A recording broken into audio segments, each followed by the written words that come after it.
Ex-QUEENSRYCHE drummer Scott Rockenfield says that there are many truths that will need to be addressed in the upcoming trial in connection with the lawsuit that he filed against the band's fellow original members, Michael Wilton and Eddie Jackson. The trial is set for January 16, 2024 in Snohomish County Superior Court in the state of Washington. Scott took to his Facebook page to share a copy of the notice of trial setting and the certificate of trial confirmation, and included the following message: "I want to send out a big thanks to everyone who has commented, responded, regardless of it being good, bad, uninformed, or indifferent for that matter. But the facts are that I have been in the music business for over 40 years now. And yes, it's a business like any others, and there are situations in life, business that may arise that need to be addressed or resolved. And to clarify, I was in full band work, communication since 2017, and continued to present music and offers that would benefit the band and our brands, etc. And I hold no ill will to anyone, including my business partners. But I am also not going to be pushed around, and are not allowed to have what I have built and owned for over 40 years now. I started QR in my parents' house when I was 17, and now as I begin my life turning 60 this month, I'm going to stand tall and seek a result from a jury to determine if my 40 years are worth anything to me. It's as simple as that. I have been and am still currently an equal a third owner, shareholder of the QR brands, trademarks, and the facts are that my attorneys have been in communication and attempting for almost 5 years now to attain an amicable resolve to these QR band matters, to hopefully avoid any disruption to the QR brands, etc. But we have been repeatedly denied." Yes, you read that correctly. We have been in communication and offering a resolve for over 5 years now. Unfortunately, these attempts have led nowhere. So basically the situation now sets it all up with no choice but to go and have a jury of peers make whatever decisions they will decide to make.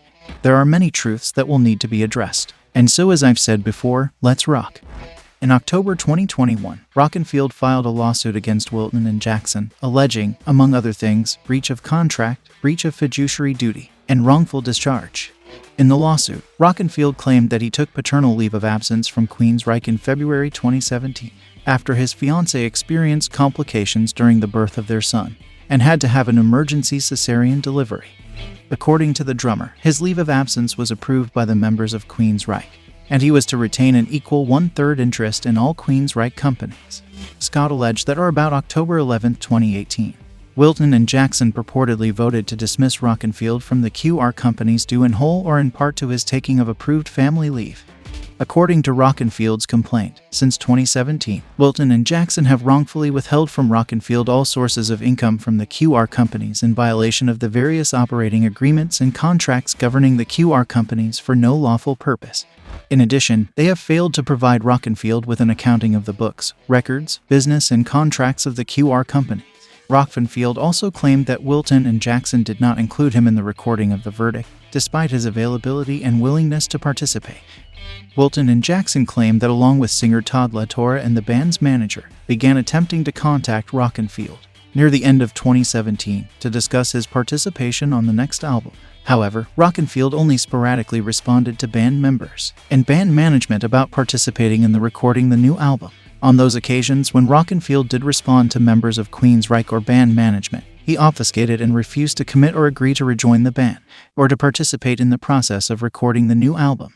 Wilton and Jackson also accused Rockenfield of failing to generate any income to pay off a loan used to cover the settlement they had reached with the band's original singer Jeff Tate 9 years ago. According to the document, Rockenfield opted not to participate in any of at least 65 concerts QUEENSRYCHE played between March of 2017 and October 2018, and was informed and invited to attend pre-production meetings for the Verdict album in 2018. Although the band's pre-production work was occurring approximately 10 to 12 miles from Rockenfield's residence, he declined to take part. Wilton and Jackson have asked the court to dismiss Rockenfield's claims with prejudice and declare Rockenfield abandoned his position of employment with QUEENSRYCHE and to award the two of them general, special, and statutory damages and equitable remedies that they are entitled to.